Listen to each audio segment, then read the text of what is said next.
আসসালামু আলাইকুম ওরহমতুল্লাহি ওবরাকাতুহ। আলহামদুলিল্লাহ ওয়াসসালাতু ওয়াসসালামু আলা রাসূলিল্লাহ ওয়া বা'দ। সুপ্রিয় দর্শক শ্রোতা ভাই বোন, যে যেখান থেকে আজকের এই ভিডিওটি দেখছেন সকলকে জানাচ্ছি আরমানিজ ইসলামিক স্টুডিওর পক্ষ থেকে আন্তরিক মোবারকবাদ ও শুভেচ্ছা। প্রিয় দর্শক শ্রোতা ভাই বোন, আজকের ভিডিওতে আমরা জানব একটি ভুল নাম সম্পর্কে। আসুন জেনে নেই সেই ভুল নামটি কি। আমাদের এই উপমহাদেশে দেখা যায় অনেক ব্যক্তি আব্দুল কালাম নামে নাম রাখেন।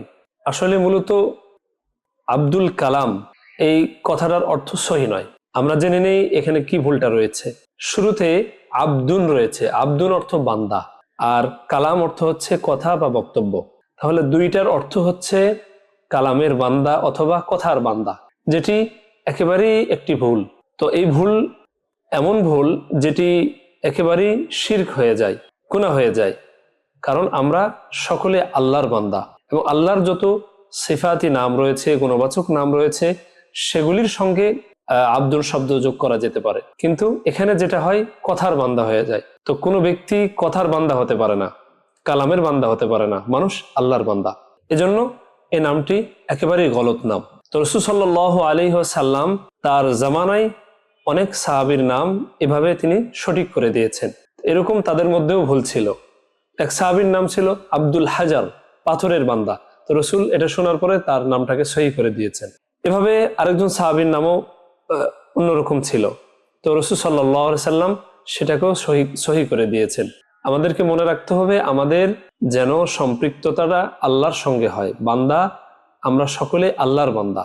যেমন আমরা আব্দুর রহমান রাখি, আব্দুর রহিম রাখি, তার মানে রহিমের বান্দা, রহমানের বান্দা, এটা সহি।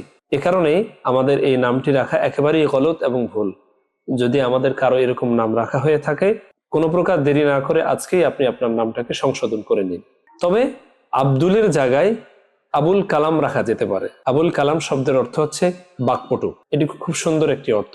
এই নামটি আমরা রাখতে পারি এবং যাদের নাম আব্দুল কালাম আছে তারা আব্দুল কালামকে বাদ দিয়ে আবুল কালাম রাখার সিদ্ধান্ত নিতে পারেন। এটা খুব ভালো হবে। আল্লাহ পাক আমাদের সকলকেই সহি নাম রাখার, সাহাবীদের, বিভিন্ন ওলিয়া উলিয়াদের নাম আমরা রাখতে পারি। কারণ প্রত্যেকটা ভালো জিনিসের একটা বরকত আছে, ভালো নামের, ভালো মানুষের একটা বরকত আছে। এভাবে আল্লাহ তাআলার নিকট সবচেয়ে প্রিয় নাম হচ্ছে দুইটা, আব্দুর রহমান আর আব্দুল্লাহ। আল্লাহর নিকট প্রিয় নাম, এই নামগুলো আমরা রাখতে পারি এবং নবীদের নাম রাখতে পারি, এভাবে সাহাবীদের নাম রাখতে পারি, এভাবে ওলিয়া উলিদের নাম রাখতে পারি। এগুলো রাখি এবং সুন্দর সুন্দর অর্থবহ নাম রাখি। একটা আমাদের মনে চাইলো আর নাম রেখে দিলাম, এমন যেন না হয়। অনেক সময় দেখা যায় কোরআনের একটা আয়াত পড়েছি, তো ওখানে আয়াতটা ভালো লেগেছে আমি রেখে দিলাম, কিন্তু আমি অর্থের প্রতি খেয়াল রাখলাম না, যেটি একদমই অনুচিত এবং গ্রহণযোগ্য না এগুলি। তো যারা আমরা আরবি বিষয়ে পারদর্শী না বা কোনো ভাষা বিষয়ে পারদর্শী না, অর্থ জানি না, তাদের দায়িত্ব হলো কোনো একজন জ্ঞানী ব্যক্তির কাছে, যিনি জানেন এ সম্পর্কে, তার কাছ থেকে ধারণা নেওয়া, তার কাছ থেকে অর্থটা জেনে নেওয়া। এই যুগে এসেও যদি আমরা এরকম মূর্খতার পরিচয় দেই, তাহলে এর চেয়ে আর দুর্ভাগ্যের কিছু নেই। তাই আসুন আমরা যে কোনো কাজ করি জেনে বুঝে, এবং সেটি সহি কিনা এবং সেটি শরীয়তের বিরুদ্ধে যাচ্ছে কিনা, কোরআন সুন্নাহর বিরুদ্ধে যাচ্ছে কিনা এবং ঈমান আকীদার বাহিরে যাচ্ছে কিনা, এটি খেয়াল রেখে এরপরে আমরা কাজ করব। আল্লাহ পাক আমাদেরকে আমল করার তৌফিক দান করেন। ওয়া আখিরু দাওয়ানা আলহামদুলিল্লাহি রাব্বিল আলামিন। আসসালামু আলাইকুম ওয়া রাহমাতুল্লাহি ওয়া বারাকাতুহু।